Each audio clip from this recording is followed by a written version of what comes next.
Las claves de la semana.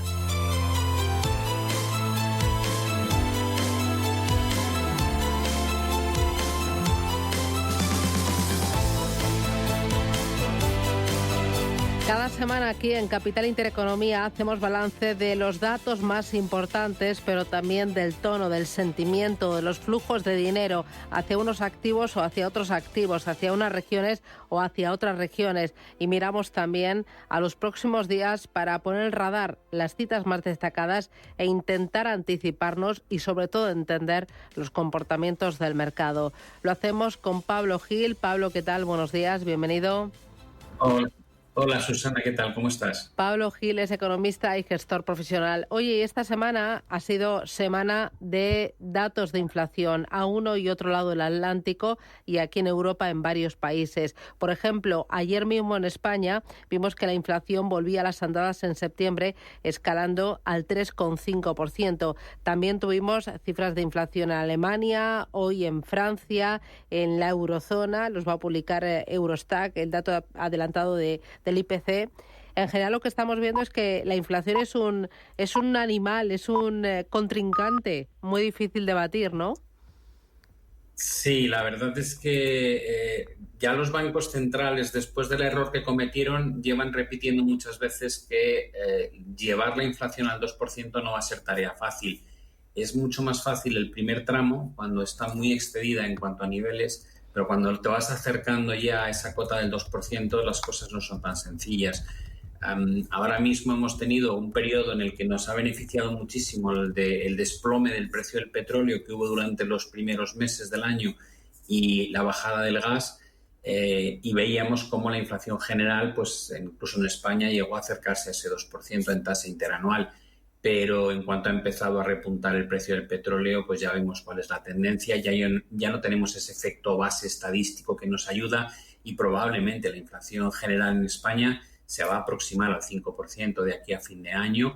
Lo que sí tendremos es probablemente mejorías todavía en la inflación subyacente que no computa ni alimentos ni energía. ¿Por qué este objetivo del 2% de los bancos centrales? Que es lo que se preguntan muchos. Porque al final una inflación resistente, viene el invierno, los precios de la energía pueden seguir tensionándose, ya lo estamos viendo con el precio del petróleo que vuelve a las andadas mirando de reojo los $100. ¿Por qué los bancos centrales son tan exigentes con ese 2%? Bueno, llevan con esa métrica como un crecimiento del precio de bienes y servicios idílico, ¿no? Que mostraría un poco, para que te hagas una idea, cuando hay una deflación, que es justamente lo contrario, cuando no hay inflación en la economía, hay como menos prisa por gastar, ¿no? Si tú crees que los precios van a estar más bajos o igual el año que viene, ¿qué prisa tengo? Puedo posponer mi consumo. Y eso ralentiza la economía. Cuando tú tienes la sensación de que las cosas suben de precio de forma paulatina, no exageradamente, pues realizas el consumo cuando consideras que tienes que hacerlo y no retrasas las decisiones. El problema es que se te vaya de las manos y suba muchísimo, ¿no? Porque eso ya empieza a impactar en las presiones salariales, en los beneficios empresariales, en el propio consumo de los ciudadanos. La cifra mágica del 2% es algo que yo tampoco he entendido nunca, porque cuando estábamos al 1% de inflación me parecía tan buena como el 2%, de hecho me parecía incluso mejor. Es mala la deflación, evidentemente, pero buscar un objetivo como tal es ridículo, y de hecho antes no buscábamos un objetivo. Cuando nació la métrica del 2% era un límite. No queremos que la inflación supere el 2%, no había que llevar la inflación al 2%. Esto fue una artimaña de los bancos centrales para justificar estímulos monetarios sin precedentes como los que vivimos la década anterior en esa búsqueda del 2%. Yo creo que fue un error y simplemente se utilizó pues para seguir estimulando las economías. Ahora estamos pagando el precio, claro. Ahí los bancos centrales tienen que hilar muy fino porque tienen que derribar a la inflación sin hacerle demasiado daño al crecimiento. Hemos tenido datos de crecimiento económico en Estados Unidos. A primera vista son buenos, pero hay una pequeña alarma que es el consumo que empieza a desfallecer. Sí, la situación de Estados Unidos es relativamente buena porque están consiguiendo mantener tasas de crecimiento ligeramente por encima del 2%, el último trimestre fue 2,1%, y a la vez que la inflación vaya remitiendo. Lo que pasa es que también en Estados Unidos se publica el dato del PCE hoy, va a ser muy importante. Es probable que ocurra lo mismo que ha pasado en Europa o en el caso de España, que tenemos una inflación general que ya no remite más, sino que empieza a repuntar por el precio del petróleo, y que lo que va a seguir remitiendo a la baja en tasa interanual es la subyacente. Pero al menos tienen esa parte del crecimiento estable.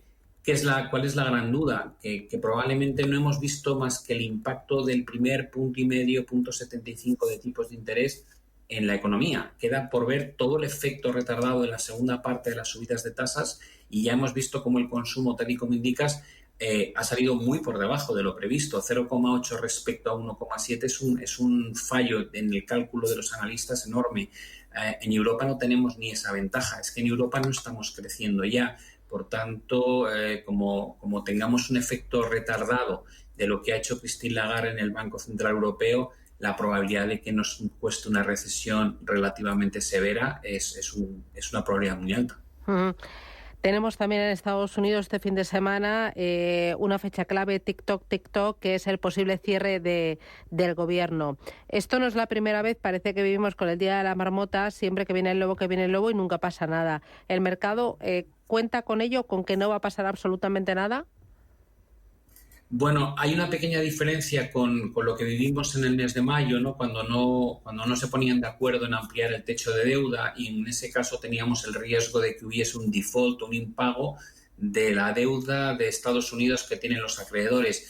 En este caso estamos hablando de un cierre del gobierno federal, que es un poco distinto, porque Biden ya publicó y firmó una ley que se llamaba Ley de Responsabilidad Fiscal de 2023 para posponer la suspensión de ese pago de deuda pública hasta 2025. Entonces salvan un poco el miedo al default, pero eso no quita para que pudiese haber un cierre del gobierno, lo cual implicaría que muchos de los trabajadores o funcionarios del gobierno estadounidense se irían a su casa y dejarían de cobrar.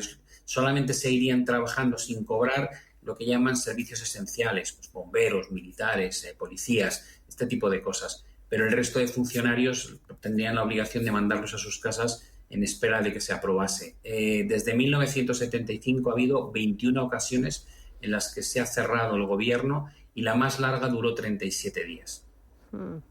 Toma ya. Bueno, ya iremos viendo, ¿no? A ver qué pasa. Luego, fuera de lo que es Europa y fuera de lo que es de Estados Unidos, hay dos focos importantes. Uno es Japón y el otro es China. Por la parte de Japón, hemos tenido una fuerte caída de la producción industrial, que ahí es lucecita roja, pero tenemos otra, ya casi verde, no sé si verde oscuro, que es el consumo, que está aguantando. Sí, en Japón se está viendo una cosa que no se veía hace tiempo, y es ese consumo mucho más sólido de lo que nos tienen acostumbrados. Hablamos ahora de incrementos en tasa interanual del 7%. Se ha repetido el dato del mes anterior, y en parte está ligado a que tampoco están acostumbrados a tener inflaciones de más de un 3%, y se genera ese deseo por consumir cuando vivían en un entorno deflacionista antes, que casi invitaba a no hacer nada y posponer las compras, ¿no?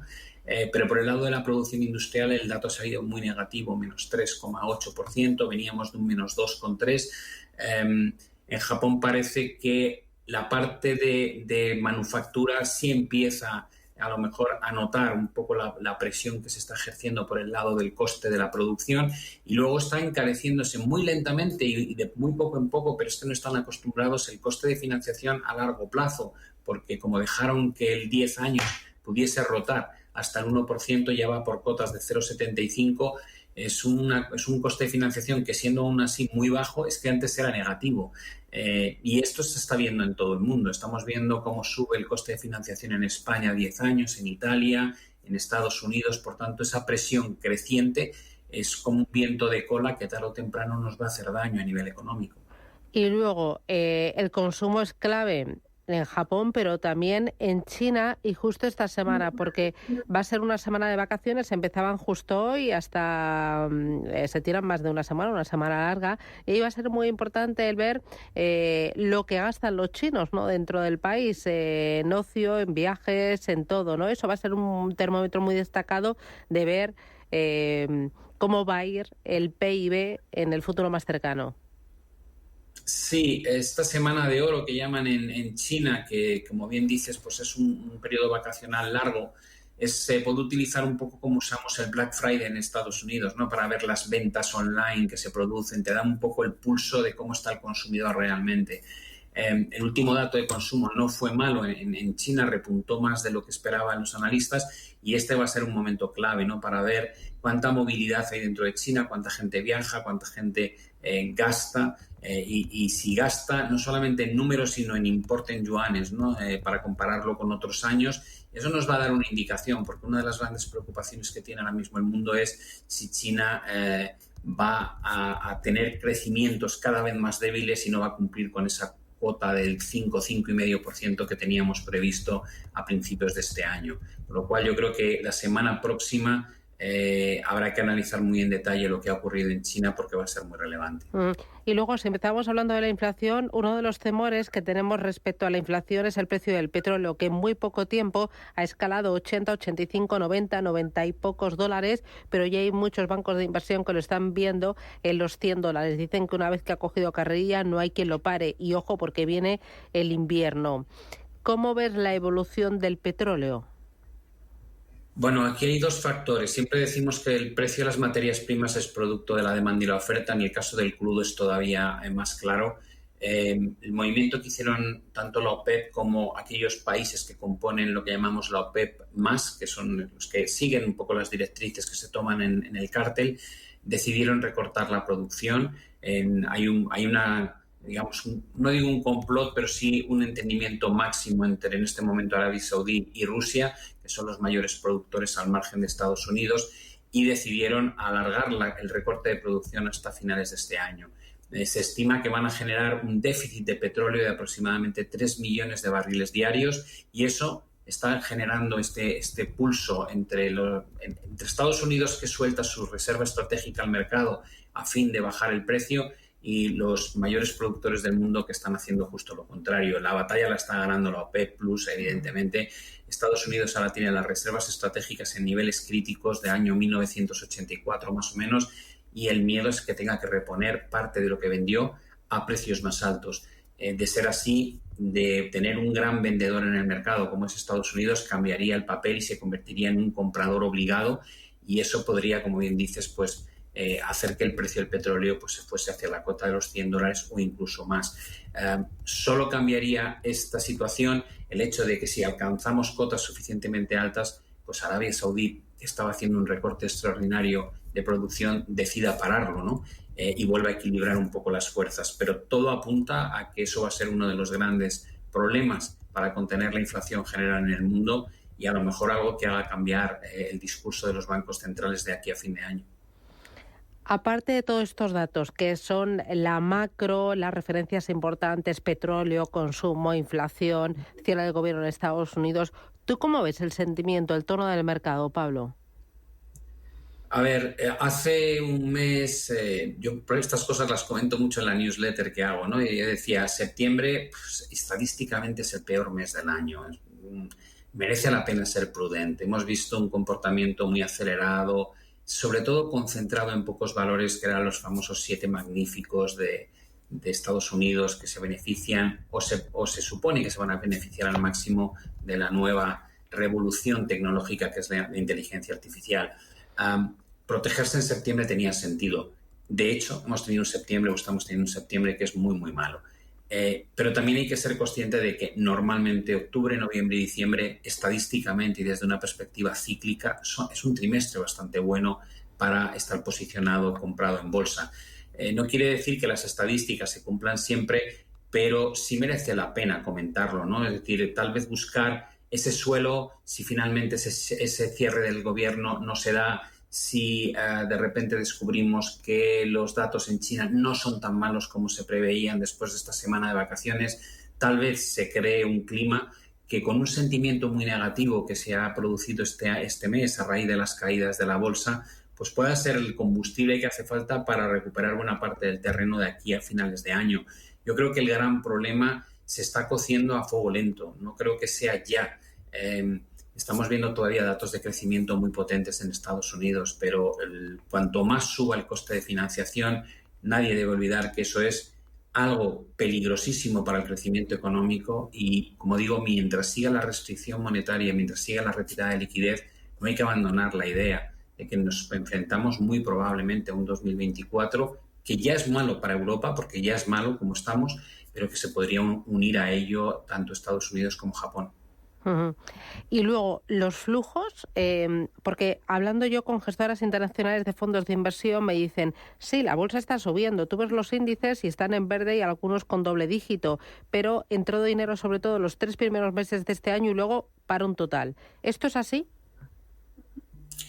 Bueno, cuando ves que la bolsa sigue subiendo, dinero tiene que estar entrando, ¿de acuerdo? O sea, esto es un tema, si no hay más compras que ventas, esto no sube, es así de sencillo. Uh-huh. Con lo cual, es verdad que el flujo de compra se ha reducido, pero sobre todo está ultra concentrado en 7 nombres. Es decir, ahora mismo lo que ocurre es que cuando miras dónde está el posicionamiento de las grandes gestoras, hay una apetencia por la IA a muerte y pesan tanto. Date cuenta que los 7 valores estos que estamos hablando, de los Nvidias, de los Meta, de los Apple, de los Amazon, de los Google, de los Microsoft, solamente estos 7 valores son ya prácticamente el 30% del S&P 500. 7 valores respecto a 500 compañías ya representan el 30%, pero todavía más impactante. En el MSCI mundial, uno que llamamos ACWI, que recoge incluso mercados emergentes, estos 7 valores pesan tanto que superan el peso de Japón,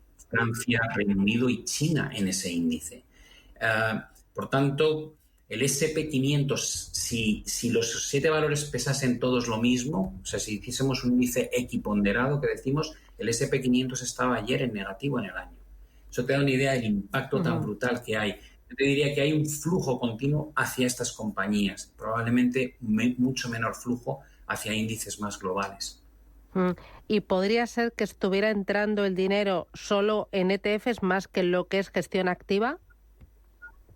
Sí, esa es una tendencia que desde el año 2009 llevamos viendo sistemáticamente, ¿no? La gente, en la medida en que no hay riesgo latente que te dé la sensación de que puedes perder la mitad de tu dinero, cosa que no ha ocurrido desde el año 2009 en ningún índice, la gente se refugia en los ETFs porque tienen menor comisión y replican perfectamente lo que hace el índice. Mientras que la gestión activa, como gestiona el riesgo, nunca puede competir con el retorno que te va a dar un índice, ¿no? Y eso, en un ambiente como el que tenemos de que el riesgo no importa, para eso están los bancos centrales, para sacarnos del hoyo si hay un problema, se ha convertido en una tendencia, ¿no? Más gestión pasiva que gestión activa. Muy bien, pues Pablo Gil, muchísimas gracias por el análisis y los datos y las referencias para la próxima semana y sobre todo por esta dosis de educación financiera que nos das todos los viernes y más importante que es ahora porque estamos a punto de celebrar el Día de la Educación Financiera, va a ser el próximo lunes. Oye Pablo, para terminar, aprovechando que va a ser el Día de la Educación Financiera, ¿qué nota nos pondrías a los españoles en educación financiera? Yo creo que está mejorando, gracias a Dios, en los últimos años está mejorando mucho, cada vez hay más interés por saber qué pasa, cómo se gestiona por cuenta propia. Creo que vamos por el buen camino, queda muchísimo por hacer, pero comparado con hace 10 años, pues yo creo que hemos dado un cambio, ¿no? Y si seguimos por esta vía, probablemente llegaremos a enseñar esto en los colegios de forma correcta, que es lo que hay que hacer, no convertirlo en una asignatura para cuando tenemos 30, 35, 40 años, sino aprenderlo antes de empezar a ganar nuestro primer salario. Yo creo que vamos por buen camino, pero no hay que aflojar. Bueno, progresa adecuadamente, pero necesita mejorar. Pablo Gil, economista y gestor profesional. Gracias, cuídate, adiós.